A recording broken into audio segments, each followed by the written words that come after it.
I can't believe it's been 3 years on the wrist already. Wow.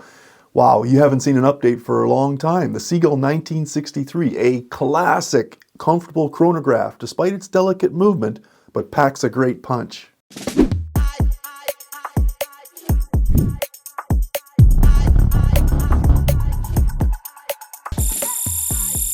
I'll link the original review at the end of the video so you can check that out at your leisure, but thanks for coming to the channel. I'm Ross. Appreciate all the time you take to view my videos. If you like what you see, do me a favor, like, subscribe, smash the bell, do all that fancy stuff for the algorithm. But this is my Seagull 1963. 3 years on the wrist. Wow, how time flies.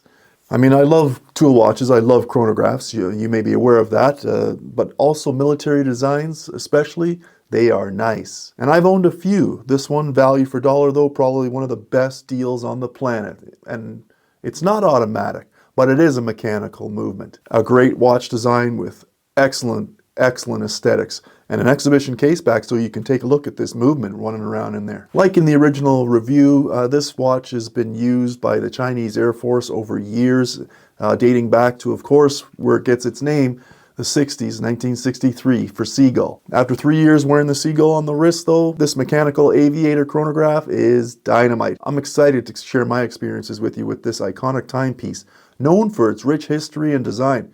Now here's how it has held up over the time. Seagull 1963, a vintage aviator style with beautiful textured dial and striking chronograph function. Just the contrast with this cream dial in the hands alone is just awesome. The watch is powered by a Seagull mechanical movement and is also reliable and super accurate, especially for its value. Now, I think it's pretty safe to say the honeymoon phase is over after 3 years.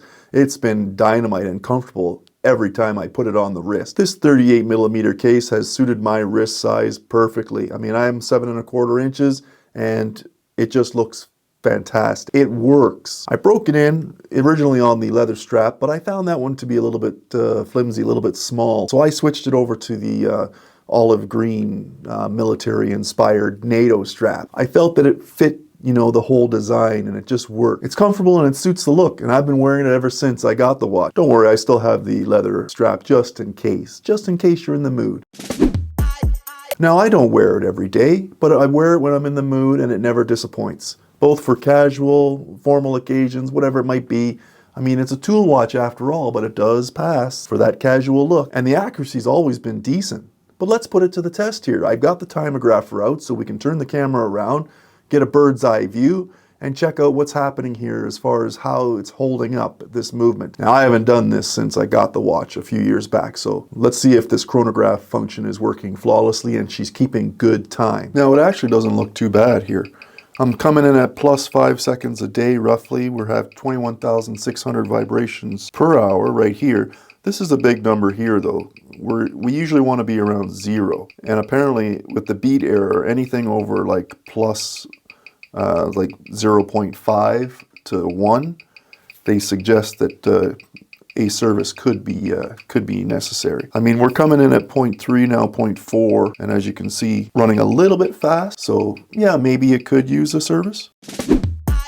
I mean, it is fun to engage with the watch every once in a while, right? So if you want a stopwatch on your wrist, nothing better than having a good fancy schmancy one that looks like this. Now, it does have the exhibition case back as well for those who are not aware. One of the best looking movements here for sub $500. Now we'll change the angle, because as you know, sometimes your wrist is down hanging like this, and the angle is important because a lot of times that's the position that the watch is going to be in. So see what she does on this angle here. Yeah, really nice. So here we go. Now that we have it on an angle, same beats per minute, obviously, at 21,600. We still have a beat error of 0.3, but we're now coming in at like plus 1 to 0 seconds a day. So that's keeping really good time with it on an angle as well. After some regular use, the watch sometimes shows signs of wear. This one is holding up really well. I mean, the polished steel looks fantastic. The crystal looks awesome, no scratches. And I mean, I'm not hard on it, to be honest with you. I'm not going to be out there doing some hard work or yard work or anything like that when I'm wearing this. But no concerns to say the least. And as far as the strap itself, the NATO is held up. It's that durable nylon and it can it's going to stand the test of time for sure. Now, I have not had any servicing, but after we do the testing, I guess we'll check and we'll know whether or not it's something that we need to actually get looked at in the future. But I'm guessing it should be fine. So now with this angle, now we're coming in with a beat error of 0.1. So that's really good. And we're minus 1 second a day. So we're losing a second a day right now. As you can see, it's on a decline a little bit. So that's with it sloped at like, what is that, like almost a 45 degree? That's good to know. And I mean, I don't know anything about this stuff. I just get the gadgets and I try to make a rough assessment of it myself. If it does need to be serviced, I'll see what my watch guy says and we'll go from there. But here you can see this beat error is now changed to 0.0. That is awesome. And 0 seconds a day to maybe 3 seconds a day, right? So there's very little issues with this movement at this point. Like I mentioned, it doesn't get too much high intensity wrist wear. Nothing like a G-Shock or a Garmin that I wear on my right when I golf especially. As far as, you know, what it's been put through, I think it's been treated and babied pretty good. It usually pairs well with casual outfits from jeans to business attire, and showcasing its great looks and dynamic color contrasts is what it's all about on the wrist. The cream colored dial, like I mentioned, with that blue and red hands, oftentimes draws attention from onlookers. Now, 3 years on the wrist for the Seagull 1963 continues to perform well. The movement is still accurate, chronograph function is nice, it's smooth. The consensus is that this watch offers great value for dollar, no question at that price point. It's been proven to be reliable and a great companion for men, women, the like, doesn't matter. It's not just a watch, it's a conversation starter, a piece of history yet. You know, after 3 years on the wrist, I can confidently recommend this Seagull 1963 mechanical aviator chronograph to anyone looking for a vintage-inspired watch that combines functionality and reliability. It stood the test of time and remains to be cherished as part of my collection. Now, whether you're an aviation enthusiast or a simple person who appreciates timeless design, this 1963 Seagull is worth considering. Feel free to share your experiences or ask any questions about the 1963 Seagull. Comment below and I'll answer them as soon as I can. Also, let me know about any issues or great wrist experiences that you've had with your Seagull 1963.